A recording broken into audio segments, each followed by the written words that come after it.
sama siya sa kawatan nga mobalik sa yuta. Wa gyud makabalo bisan usa nato.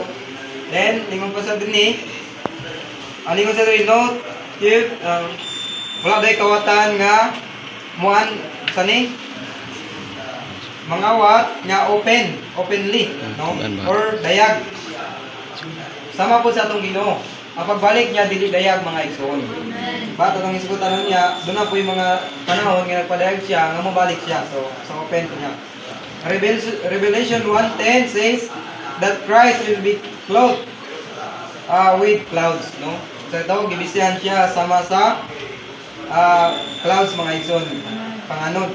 But sometimes before he leaves the throne, no, some overcomer will be raptured, taken up to the throne.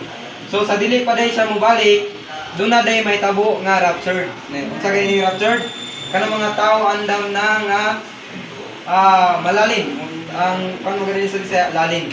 So gikinanglan ta nga makita ani, sa dili pa day man si Kristo, doon na day may tabo nga raptured mga igsoon. So kato ni siyang mga